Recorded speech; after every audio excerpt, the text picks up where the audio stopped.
नमस्कार। मैं जर्नलिस्ट रोहित, आप सबका अभिनंदन, स्वागत। ललित मोदी आईपीएल के जनक, आईपीएल की स्थापना करने वाले एक ऐसे शख्स जिनकी वजह से आज क्रिकेट और क्रिकेटर दोनों मालामाल हो रहे हैं। सेकंड लाइन और थर्ड लाइन के जो क्रिकेटर थे,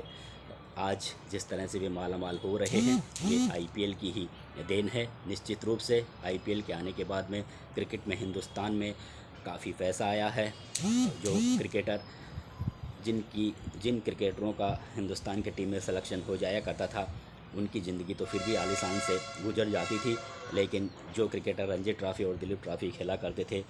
उन क्रिकेटरों के माली हालत काफ़ी ख़राब रहा करती थी, काफ़ी खस्ता रहा करती थी, क्योंकि क्रिकेट में ज़्यादा प्रैक्टिस करने से, ज़्यादा ध्यान देने से उनकी पढ़ाई लिखाई तो होती नहीं थी, और जब उनका सिलेक्शन नहीं होता था तो उनका पूरा जीवन ठीक तरह से नहीं बीतता था। लेकिन जब से हिंदुस्तान में आईपीएल आया है, जो सेकंड लाइन और थर्ड लाइन के जो क्रिकेटर हैं, वे भी करोड़पति और लखपति बन गए हैं। आप सब ने देखा होगा कि किस तरह से आईपीएल में भारतीय खिलाड़ी काफ़ी धूम मचा रहे हैं। नए नए लड़के, 18 से 20 साल के लड़के, 25 साल के लड़के काफ़ी मालामाल हो रहे हैं। खैर, मैं अपने वीडियो को उस दिशा में नहीं लेके जा रहा हूँ। मेरा ये वीडियो बनाने का मकसद यही है कि अब जिस तरह से ललित मोदी फिल्म स्टार सुष्मिता सेन के साथ एक बार फिर से मालदीव में छुट्टियां बिताने के बाद वे चर्चा में आए, और मालदीव से वे जिस तरह से सोशल मीडिया पर बराबर पोस्ट कर रहे थे सुष्मिता सेन के साथ में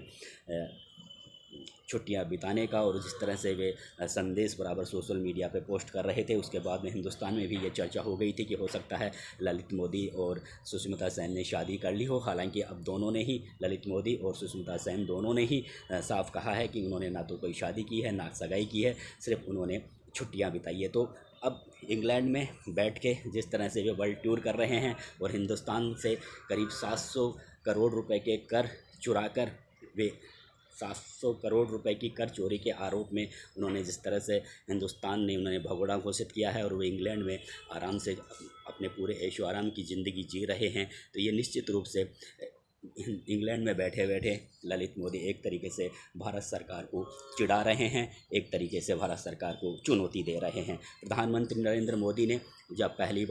जब वे प्रधानमंत्री बने थे, उससे ठीक पहले जब लोकसभा चुनाव थे, तो भारतीय जनता पार्टी के तमाम बड़े नेता चुनाव प्रचार में यही कहा करते थे कि जो जो शख्स हिंदुस्तान का पैसा चुरा कर भागा है, विदेश में बैठा है, हिंदुस्तान का जितना पैसा बाहर के बैंकों में जमा है, या हिंदुस्तान का पैसा लेकर जो जो शख्स गए हैं, वह सारा का सारा पैसा वे लाएंगे अगर केंद्र में भारतीय जनता पार्टी की सरकार बनती है। नरेंद्र मोदी को अभी 8 साल हो गए हैं, लेकिन अभी ऐसा कोई करिश्मा अभी तक नहीं हो पाया है, चाहे वे नीरव मोदी हो, मेहुल चोकसी हो, ललित मोदी हो, या चाहे विजय माल्या हो। अभी तक ये शख्स भारत सरकार की पकड़ से बाहर हैं। और अब जिस तरह से ललित मोदी ने बराबर सोशल मीडिया पर अपने ऐशो आराम की ज़िंदगी के बारे में बताया है, छुट्टियां बिता रहे हैं, वे किस तरह से आलीशान की ज़िंदगी जी रहे हैं इंग्लैंड में, तो ये एक तरीके से भारत सरकार को इस दिशा में थोड़ा सोचना होगा। हालांकि दो देशों का मामला आ जाता है, वे इंग्लैंड में रह रहे हैं, तो हो सकता है दो देशों के बीच में जो प्रत्यार्पण वाला जो मामला आता है, प्रत्यार्पण संधि वाला जो मामला आता है, उसमें कुछ अड़चनें आ रही हो। लेकिन इस तरह से अगर इन मामलों को अगर भारत सरकार गंभीरता से चर्चा करेगी विदेशी सरकारों के साथ, तो ज़रूर कोई रास्ता निकलेगा। फ़िलहाल ललित मोदी ने एक तरीके से हिंदुस्तान की क्रिकेट को बढ़ावा देने में और क्रिकेटरों की माली हालत सुधारने में उन्होंने अपनी ओर से कोई कसर बाकी नहीं छोड़ी थी। कोच्चि टीम के जो फ्रेंचाइजी थे, उन्होंने 22 आरोप ललित मोदी पर लगाए थे। बाद में बीसीसीआई की अनुशासन समिति ने इन 22 आरोपों में से 8 आरोप बिल्कुल सही माने, और उसके बाद में 2010 का जो आईपीएल का फाइनल हो रहा था, उसके ठीक पहले ललित मोदी को बीसीसीआई ने क्रिकेट के सभी प्रारूपों में जो उनके पास में जो पद थे, वे सारे पद छीन लिए गए थे। हालांकि बाद में हिंदुस्तान छोड़ते समय ललित मोदी ने कहा था कि अंडरवर्ल्ड से उन्हें धमकियाँ मिल रही है, धमकियों की वजह से वे हिंदुस्तान छोड़ रहे हैं। लेकिन हकीकत यही है कि आईपीएल में कर चोरी के आरोप भी, करीब 700 करोड़ रुपए कर चोरी के आरोप उन पर लगे हैं। मीडिया राइट्स के जो अधिकार हैं,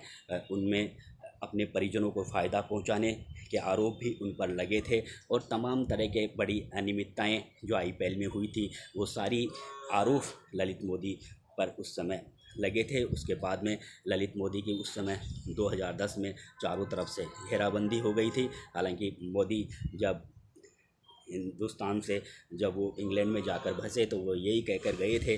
कि उन्हें अंडरवर्ल्ड से धमकियां मिल रही है, लेकिन हकीकत यह है कि वे हिंदुस्तान से करोड़ों रुपए लेकर इंग्लैंड में बैठे हैं, अपना बिजनेस वहां पर जमा रहे हैं। हिंदुस्तान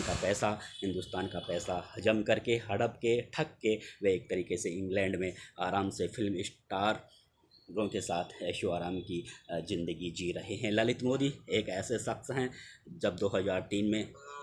राजस्थान में वसुंधरा राजे की सरकार आई थी तो उस समय भी वे राजस्थान में अधिकारियों के साथ उनका बर्ताव ठीक नहीं रहता था, उन पर आरोप लगते थे, कांग्रेस पार्टी उन पर आरोप लगाती थी और ख़ुद जो IPS IAS अफसर भी दबी जुबान से कहा करते थे कि ललित मोदी उन्हें धमकाते हैं। अगर ललित मोदी का कोई पर्सनल कोई काम होता था तो वे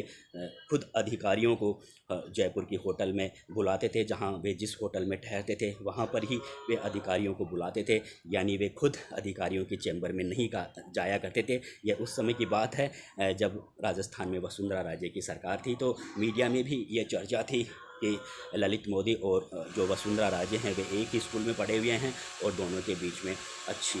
दोस्ती है, अच्छा दोस्ताना उनके बीच में संबंध है। हालांकि वसुंधरा राजे का उन समय उन पर आशीर्वाद था या नहीं ये अलग बात है, लेकिन वे वसुंधरा राजे का नाम लेकर अधिकारियों को ज़रूर धमकाया करते थे और IAS IPS अफसरों को अपने पैरों की जूती के समान उस समय वे राजस्थान में समझा करते थे। एक बार ऐसा भी हुआ था जब SMS स्टेडियम में पिता पुत्र IPS के साथ में ललित मोदी सरेआम पब्लिक के सामने वे झगड़ा करने लग गए थे और IPS पिता पुत्र को उन्होंने बुरी तरह से धमकाया था। तो ललित मोदी की ये फितरत है, क्योंकि बड़े बड़े राजनेताओं का उन्हें संरक्षण मिला हुआ है। सुषमा स्वराज के साथ भी उनके बहुत अच्छे राजनीतिक संबंध हुआ करते थे और भी कांग्रेस पार्टी के नेता हैं उन सब से उनके कई कांग्रेस पार्टियों के जो नेता थे उनके साथ भी उनके अच्छे राजनीतिक संबंध